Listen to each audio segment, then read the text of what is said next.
Hi, I'm Susan Brown Morgan, and the parts of the draft portfolio that I created emphasize the KU Masters portfolio first and foremost. I have also added an educational excellence and scholarly experiences section. In another section, I shared personal philosophy in addition with some key information about myself, not too personal though, and some other resources for other instructors who might visit the website.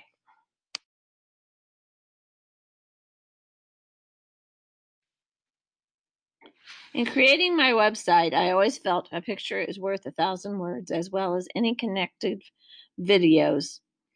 When asked how I felt about reviewing past assignments, I brought back a lot of memories, and I had to struggle to stop and think about all the students that have gone before me during this time of creating and working with my portfolio.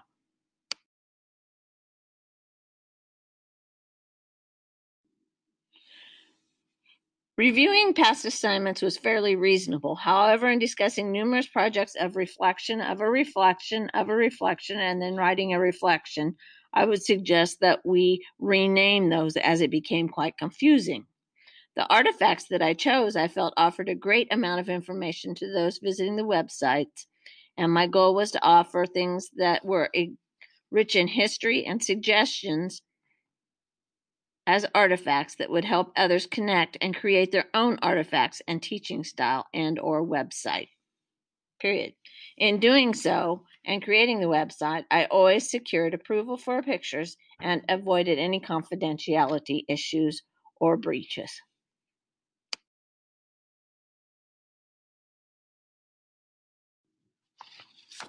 Feedback that was provided was very reasonable and much appreciated.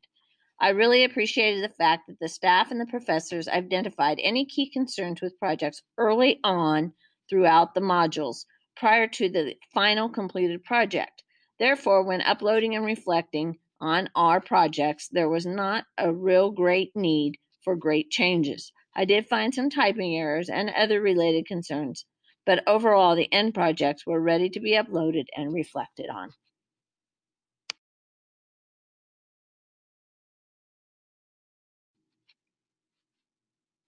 In writing the reflections, I avoided defensive feedback, critical feedback, and I tried to offer insight to my thought process. There was a template that I created to follow the feedback so that it would be systematic and in order that I may not miss something. I think this assisted in providing critical feedback for professors and those viewing the website. In general, I always revisited with the purpose of the course, class, and assignment. From there, I looked at changes needing to be made and other related information to assist a viewer in understanding the project at hand.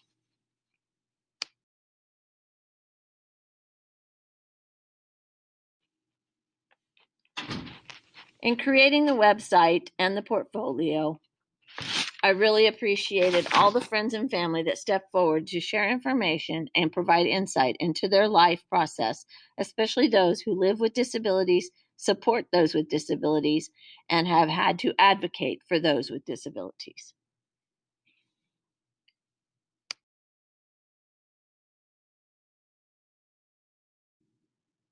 Overall, I enjoyed creating an e-portfolio.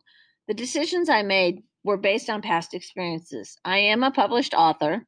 I have worked with a number of newspapers, and I have provided a peer-reviewed thesis in the past. I enjoyed writing the information to share, and I feel that this website offers a more complete view of my expertise as a professional than other projects I have done in the past. I enjoy how it provides insight to my belief systems, previous work experiences, lots of visuals, and other related information which might be needed for a positive match to a job or interview experience.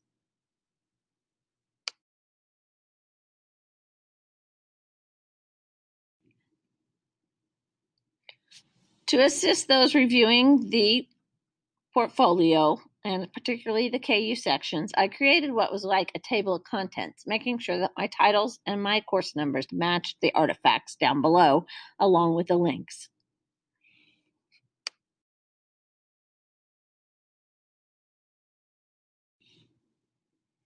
And again, in a systematic approach, I then shared each artifact in detail, noting the course number, the purpose of the artifact, the examples provided, along with a learn more information linking them to other further insight for that particular project.